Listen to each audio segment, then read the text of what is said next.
Good morning, crafting friends. This is Cheryl Ann with a tutorial for you this morning about how to use papers and things for the oversized books.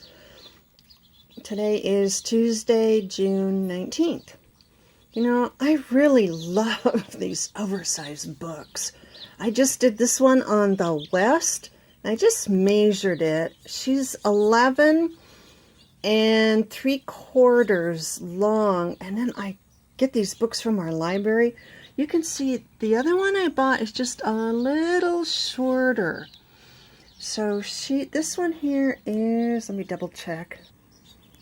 Yeah, I just double checked. The blue one is just a little over 11 inches. So when I go to the library, I always look for these. This was Wines of California. I always look for these oversized books because I really love this size. The only problem with these books is you have to kind of make your paper fit. See, this is scrapbook paper that I just folded. See, I didn't tape it together, so you can see it doesn't quite go all the way out to the edge. And I used 11 by 17 inch copy paper, and I've already done a flip through of this one. I was just trying to see if I used a lot of photographs. That's the advantage. One of the advantages to these larger books is that I can fit photographs. See, this was 12-inch scrapbook paper that I trimmed down and I made a pocket. You can use the larger images. The disadvantage, however, is that you have to kind of cut and paste your pages together. So let me take you through what I've got done so far on this one. This one I've taped actually I had scrapbook paper left over from the other one. So I've taken two different scrapbook papers. Now you can put a little tiny bit of glue here.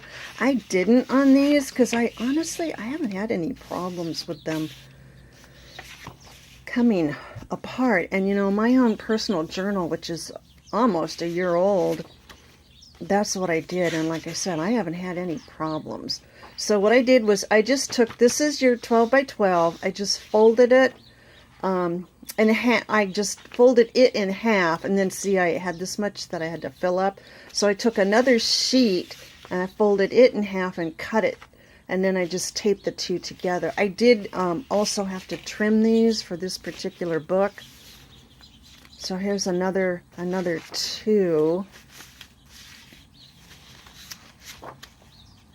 Here's another set. You can see I just put washi tape. I put it on one side, and then I open it up and I put it on the other. It gives it a little color on the other side, the plain white. And then finally,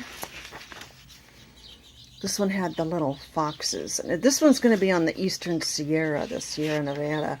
So I thought that would fit right in. So that's what I've done there. And then for my papers, I just took my 11 by 17 inch white paper, and I have a sprayer now that I just fill it up with coffee, and I just went out in my yard and I got some leaves. I watched Jibineri, and I wet them and I put them down on the wet paper, and then I sprayed around them. See this one? Oh, that one I haven't glued that in. This is my work in progress, so I haven't finished that. But see, the advantage with these oversized books is you can put a lot of these larger, oops, sorry about the light. I've got my window open too, and I expect the dog to chase the cat in here any moment and create pandemonium. I think these are upside down. Yeah, I did do some sewing with the postcards. I had a bunch of postcards that I picked up on our trip. There's one with a leaf pattern. So I wanted to use them. That's the Tioga Pass going into Yosemite. We didn't get up there on our trip. That's Devil's Post Pile. That road was closed for maintenance, so we didn't get to see that. There's another leaf print. Here's another postcard that I sewed. So you get the idea. But the advantage to these larger books is that, I'm trying to find another photograph from a magazine. Of course, you can't find one. A lot of these photos are my own. It's Bishop Creek. We went up there last October, but you get the idea. You can glue a lot of these larger photographs in here. The birds are taking off. You know, I feed the birds. That's a larger, I think that's a 5x7 that I took up at Alabama Hills outside of Lone Pine. The advantage to these larger books is you can use larger photos or pages. These I just cut out from some of the travel brochures. I think I got 2 of everything. And this time, instead of using Eileen's tacky glue, this time I used just a glue stick. I'll show you.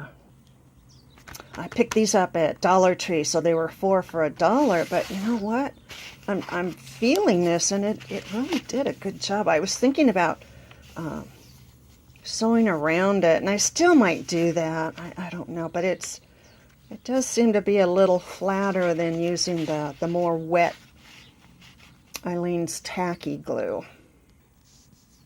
So this is my work in progress. My husband is gone for 3 days. He's taking our grandson down to a baseball day camp down at UC San Diego.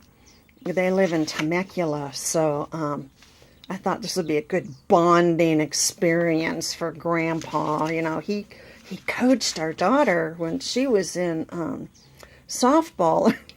He did that for about 2 or 3 years, so now he gets to do it with the grandson. So he's out of my hair, but like I said, I've got the cat and dog chasing each other up and down the hallway. So sooner or later, the puppy, we have a new puppy. He's 6 months old. We named him Bodie, because that's one of the Sierra Nevada towns, and he's part lab and, 57 varieties, who knows, but he's a good dog. He hasn't, he has no manners, but he's learning, so he eventually wears himself out after chasing the cat.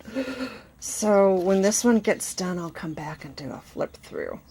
So go out, have fun, enjoy your day. It's going to be 113 here today, so I'm going to close up the house here in a minute.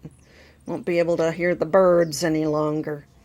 Okay, until next time, thanks for stopping by. Please do leave a question or comment below.